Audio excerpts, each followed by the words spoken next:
Equipped with a leveling rod and an instrument, we can measure elevation differences. In this video, we'll explore the basic field processes involved in measuring those differences and then computing elevations. I'm Todd Horton for the Illinois Professional Land Surveyors Association.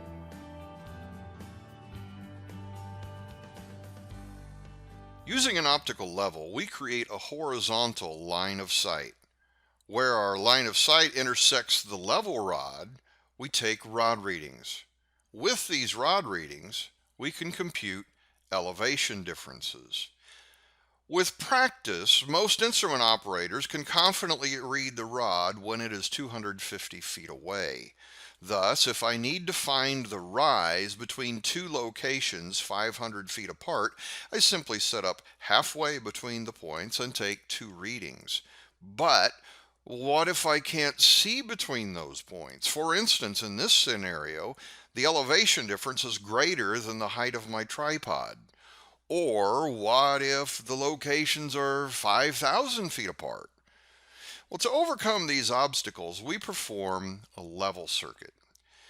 We perform a level circuit by measuring a series of elevation differences end to end. In the first video, we illustrated the concept with the Carpenter level, but now we do the same process on a grander scale with an optical level.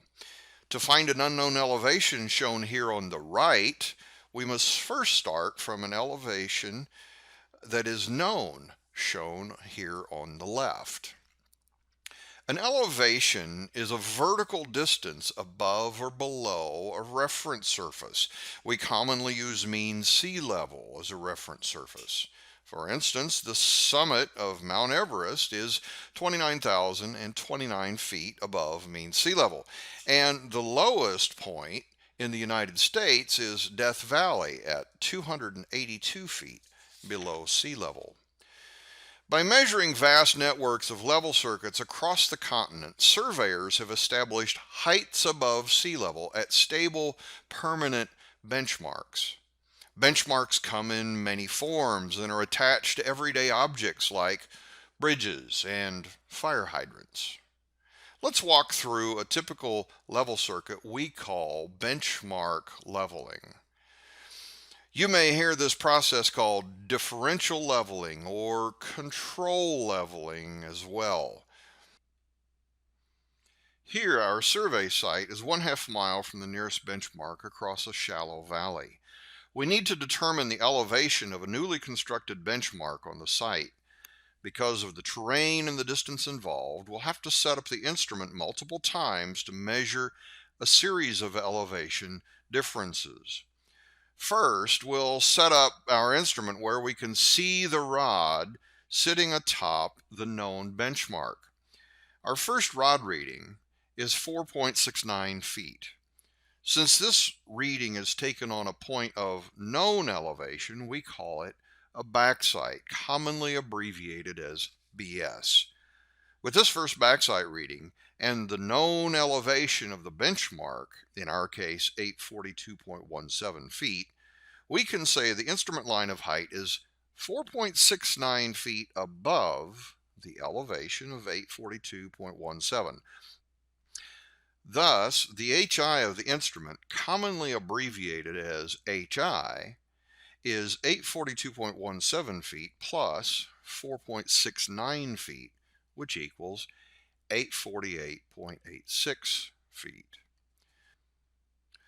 When the backsight reading is complete, the rod person can move beyond the instrument operator toward the survey site. At a convenient location where the instrument is visible, the rod person will create a turning point. A turning point is a temporary intermediate point in a level circuit that we use like a benchmark.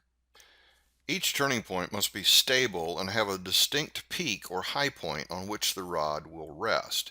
Here, the rod person is using a cold chisel driven firmly in the ground. When it is stable, its top can have only one elevation. This concrete curb has high spots that make good turning points. And this sidewalk corner will work too.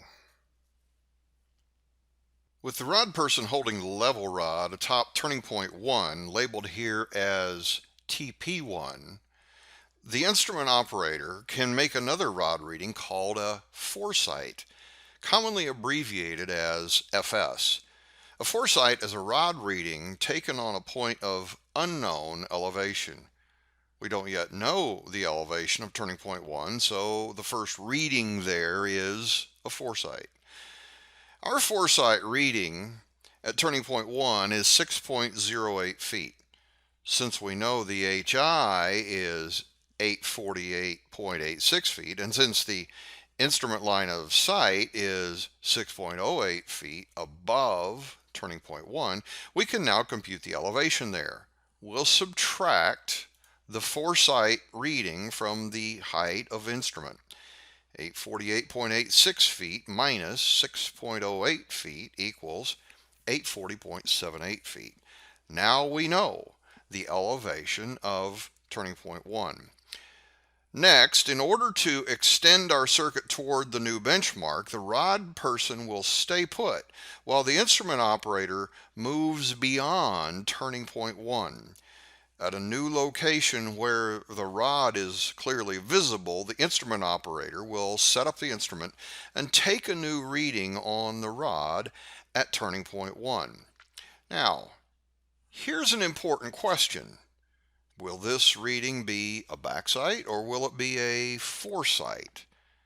Remember, a backsight reading is a reading on a point of known elevation, and a foresight is a reading on a point of unknown elevation. So, which is it in this case? Well, turning point 1 has a known elevation based on our first instrument setup. So with a backsight reading of 2.95 feet, the instrument has a new HI. That is, the line of sight is 2.95 feet above the turning point 1 elevation of 840.78 feet, giving an HI of 843.73 feet. Now, the rod person can leave turning point 1. Turning points are for short-term temporary use. After reading both a foresight and a backsight on his cold chisel turning point, he can remove it and move beyond the instrument to set a turning point at a convenient location. With a foresight of 7.17 feet, the elevation on turning point 2 will be 836.56 feet. Well, what should happen next? Simple. The process repeats.